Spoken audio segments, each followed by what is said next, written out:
Welcome to the Work Camping with Why Not Wonder podcast. Today we're going to talk about something that not every work camping employer does, but we wish every work camping employer did, and that is a frequently asked questions document or an employee handbook that they send you prior to your arrival or even once you get there. But these are just priceless to us as work campers. So we want this podcast to be helpful for you as an employee and kind of things that you can be asking as far as new jobs and things that you might need to know before you get there. Also for employers, because I know as employers, you want to offer the best work camping program that you can possibly have. So this is something that's so simple and so helpful for us to have this stuff. So the first thing they cover on here is they give you the address of the resort that you're going to be at.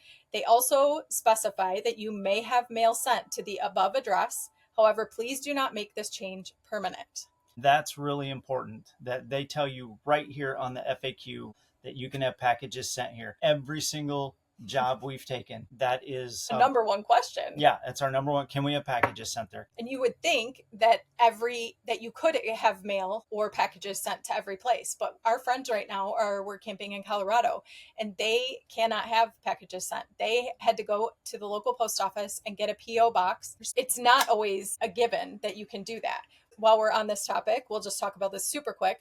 We choose to never have letters like paper mail sent. We don't ever switch our address over to where we're work camping. We always keep that address the same every time and just deal with that through our mail service. Our packages, we always ask to have sent to the place that we're work camping. So the next thing they talk about on here is uniforms. And I just remember our very first job, I sent them a message and I was like, well, we have to wear uniforms. What color are they? I'm a planner. I need to know these things. And so they cover that in this document, uniform for work campers. We ask that you look professional. We will give you t-shirts and a name tag, sweatshirts, hat, and a jacket. You can wear pants, jeans, capris, shorts, no short shorts, no leggings or lounge pants or pants or shorts with holes. Headphones may be used by the outdoor team, but you do need to be able to hear the radio. Yeah, we are so impressed with this. This campground was all about being professional, guest interactions. They wanted you to wear a name tag so the guests could know your name. They also valued modesty. Modesty. That's what I was just going to say. They really cared about that. And we both really appreciated that a lot.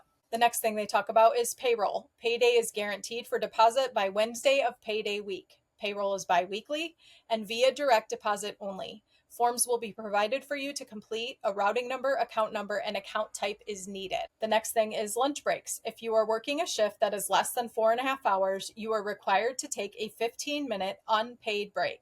All other shifts require a 30-minute unpaid break. When clocking out, please select break. Also talk about schedule, time off requests, and shift changes.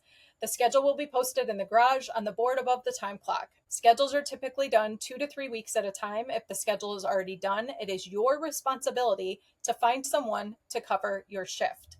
Time off request forms and shift change forms are located in the manila folder on top of the mailboxes. After completing the form, please place it in the owner's box at the front desk. We highly recommend that time off is requested as soon as possible. If there are multiple requests for the same day, the time off will be rewarded to the first request.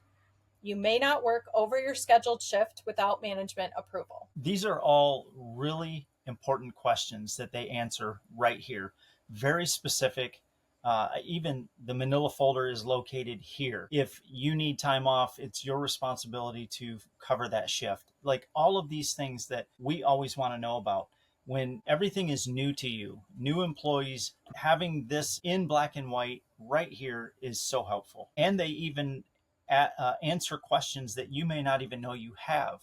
When you're in your interview process and they say, is there anything else you can think of that we haven't talked about? I mean, you may have one or two things that you're not sure about, but this covers a lot of stuff and you may not think to ask these questions. All visitors must check in at the office and register. Quarters, each work camping couple will receive quarters for laundry. We typically empty the quarter machine on Sunday and will have your quarters available to you on Monday. We will put them in your mailbox. Please telegram the manager at least 24 hours prior if you run out of quarters before Monday. We will not be able to provide quarters on demand. There will be a cup of black quarters in the laundry closet for you to use when doing campground laundry. Now, can we talk about this? It was really cool how they do this. This one, we're camping employers, please, please, please consider this. So the quarters were color coded. We had, let's just say, blue. Another couple had red. So this was the intern's job. So it didn't impact the owners, the managers, or anything. And once a week, that quarter machine would get emptied. They would sort the quarters by color, and our bag of quarters would be in our mailbox. So we had free laundry the entire season. And if we did run out of quarters, which we never did, but Right. the other work camping couples did, and they were so gracious. They would just give you some sorted quarters quickly. But it was just such a wonderful gift to have free laundry, but also, again, the expectation and just knowing what to expect. Yeah. That's so wonderful. So now let's talk about the employee handbook that we got from another employer. Welcome. We are excited to have you join our team here. We have put together this handbook to help you during your time here with us. We pride ourselves on creating and sustaining a fun and professional work environment. We want to make sure you know our vision for the park, how we like to operate it, and the expectations for the season. Our door is always open, and we appreciate any feedback. We don't claim to know it all, but we like to surround ourselves with smart, motivated folks who are willing to treat our park and business as if it was their own. That's so cool. That is who they were. Yeah. And 100%. by reading that, first of all, I just miss them so much by reading that. But second of all, that kind of an intro, when you're getting this in your email and you have never met them and you are not there yet, and you're a month out before you get there, and you read that, I can't wait to get there. Yep. And I know that when I get there, that it's going to be okay, because you can just tell that they're wonderful. And they really were the whole time we were there. So the next thing is the mission. This campground provides a clean, quiet, and secure temporary accommodations at the north entrance to Yellowstone National Park. Our passion is hospitality and delivering a world-class experience. We will be the premier destination campers will think of when they think summer, nature, and Yellowstone. Our goal is to operate the season successfully, to go above and beyond what our guests expect, prevent accidents, operate consistently, and have fun. Our values: the guest always comes first. We go above and beyond what is expected to wow our guests. That was the fun part, because they gave us permission to go above and beyond. And that was so cool. We are hospitality. We just happen to have RV sites. We run a clean, quiet, and secure park. We respect the land and the animals that surround us. They are what gives us the opportunity to do business. And just hearing you read all this makes me miss them as our employers, as well as our team, everybody we worked with. This was such a great place to work. So it just basically gives a background of the owners of the campground and tells a lot of details about them. It tells their past, it tells how they got there, it tells about their kids, and then the same thing about the general manager who is there. Just who he is, where he's been, what he loves, all of those things. So you have this picture in your mind. At this point, we've just had a phone call with them. We have no clue what they look like or anything, but we know who they are. We know who they are. Yeah. Absolutely. You feel like you know them when you arrive. Yep. And they welcome you just as warmly when you arrive. Yeah.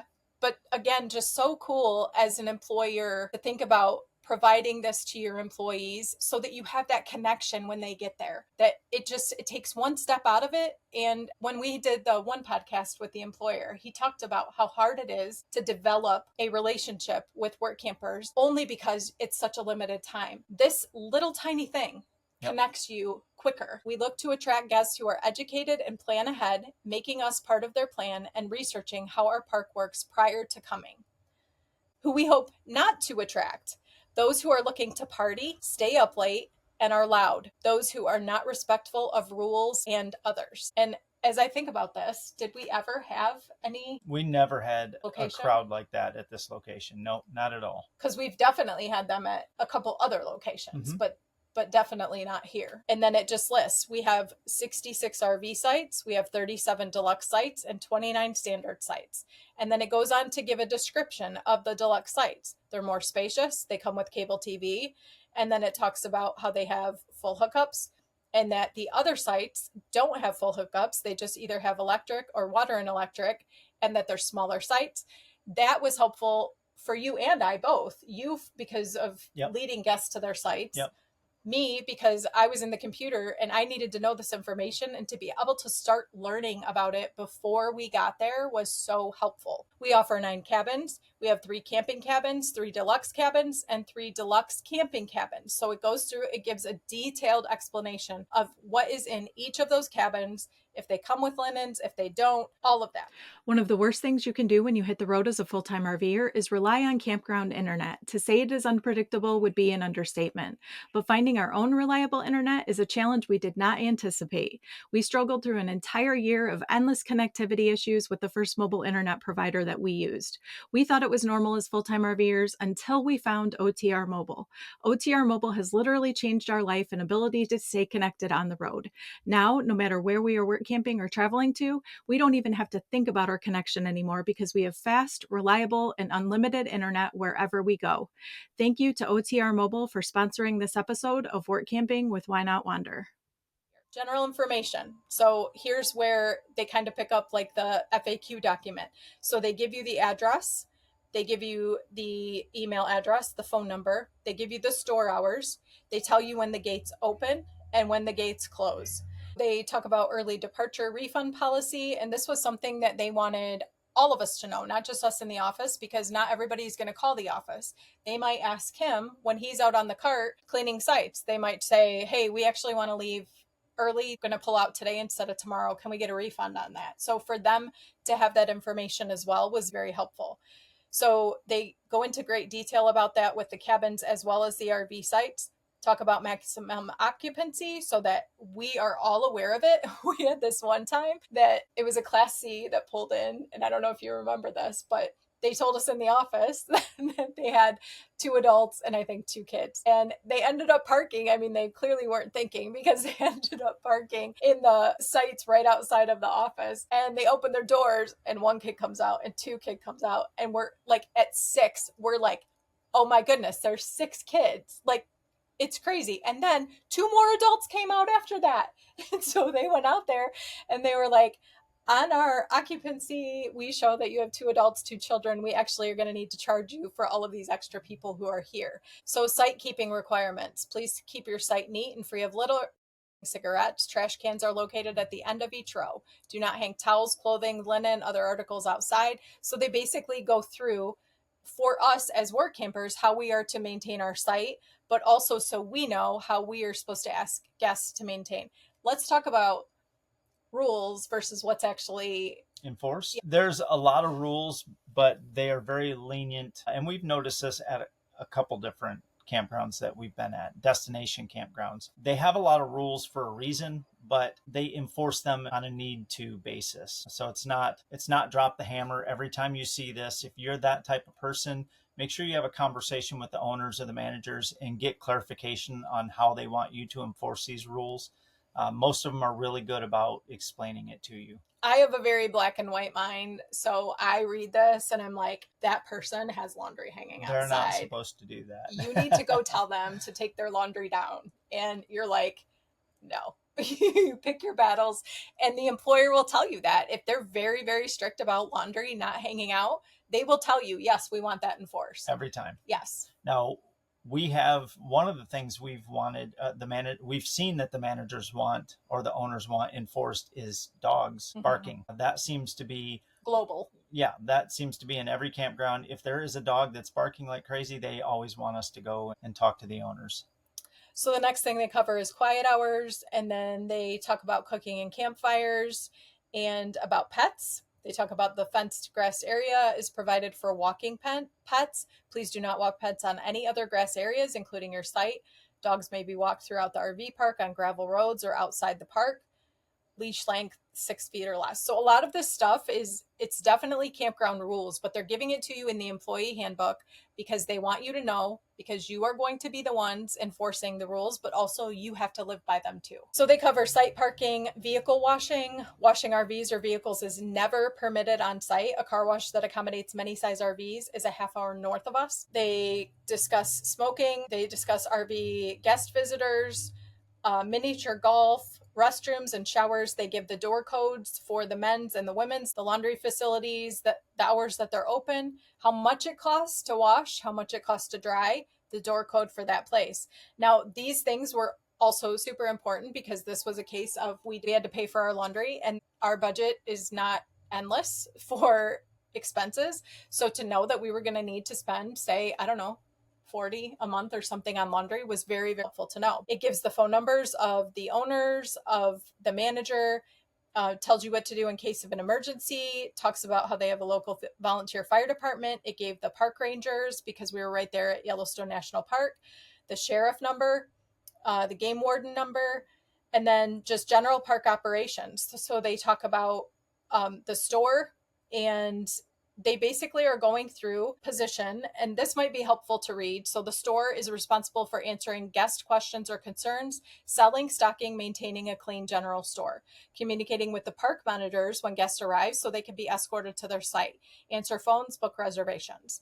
And then it talks about the park monitors, that they're there to rotate all around the park, traffic control, assist guests who are checking in and out, may need directional help getting in and out of their site, cleaning up the areas that are not neat, or that are not neat and in order, enforcing rules, noise, disruptive pets, personal items out on the lawn, communicating with the front office, getting site numbers and names of guests, escorting to site, helping back in or pull through sites, showing where full hookups are, responsible for going over our brochure with the guests when they need to know where the restrooms are, hours of operation, quiet time, checkout time. Housekeeping talks about your stuff there. Uniforms. So it just says we're a campground and we keep with the casual environment. We do not require formal uniforms. You will be given a t-shirt, a branded t-shirt. You are not required to wear it. We encourage you to wear those during your shifts, as it helps guests to identify you. If you decide not to wear one of the shirts during the shift, please make sure that your clothing is free of inappropriate wording or pictures, in good condition and clean. If we feel you are not dressed appropriately, we will ask you to change. So then they talk about your personal site. Your home is in the middle of the park. You represent the park. Please treat your personal area with respect and set a good example. You are to follow the same rules that are given to our guests. While some personal items are allowed around your RV, please do not excessively decorate or cause your site to be cluttered. Park in your designated space and keep your area clean.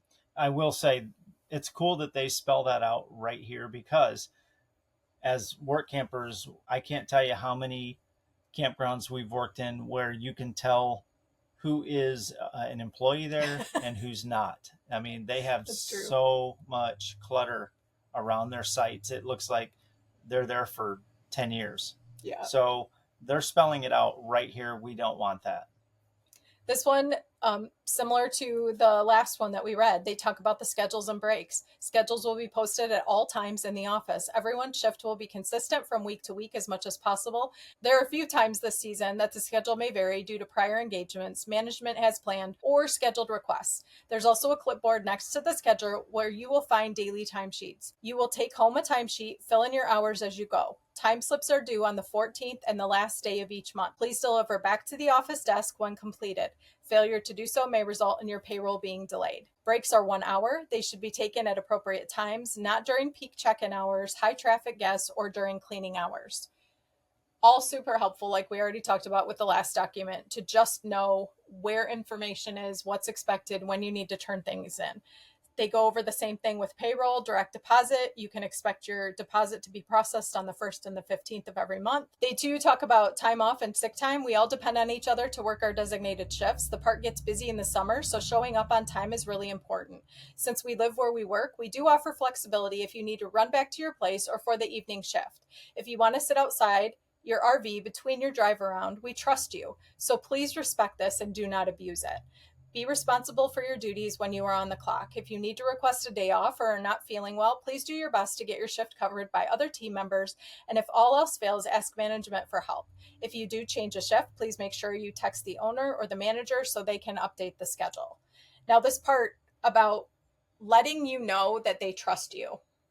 This is something that I just remember thinking, to have the freedom to know that I don't have to feel guilty if I'm sitting in the office with my coworker and I just need to run back to the RV. It's okay to do that, because I will tell you, the one job that we worked at that didn't end up working out, I couldn't have ever asked to go back to the RV. No, not at all. And I couldn't have either. During the nights that you were on or I was on, we would have to do drive arounds once an hour, whatever, just to make sure everything was good, just to have a presence. I would stay down by the office, and a lot of times I'm glad I did, because somebody would show up and ask about a site. Just overall, that to me is such an important thing for employers to put into a document like this, to give you the freedom of knowing it's okay if you've got to run back to your RV. And obviously you don't want to abuse that, because this is such a gift to be able to work for somebody like this. The next thing is conduct. Whether you are on or off the clock, we expect you to act appropriately. Again, you are an example of what we allow at our park, so please show good behavior.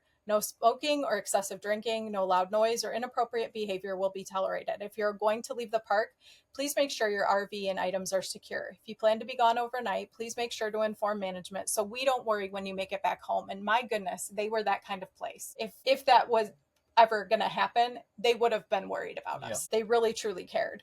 So then at the end, they just close the document with the rates of each of the sites and the cabins, and they talk about check-in times for RVs, and then it was a different time for cabins, check-out times, talks about when the gate closes, and gives the Wi-Fi code. Literally everything you could possibly ever want to know was in that document, both from an employee perspective, but also as a guest. So the takeaway from this, it's a little bit of legwork up front as an employer to write this document, but it's invaluable. It's a one-time thing. If you take the time to write this once, then you have this for every single one of your employees every single year. As always, we really hope this podcast was helpful for both work camping employees and employers. And if either have any questions, we would welcome them in the comments. We appreciate your comments so much, and we use those for future content. So thank you for doing that. Now, get out there and wander. Thanks so much for listening to the Work Camping with Why Not Wander podcast. You can see today's show notes at whynotwander.com/podcast. And if you haven't done so already, please sign up to receive regular updates from us, along with special discounts at whynotwander.com/updates.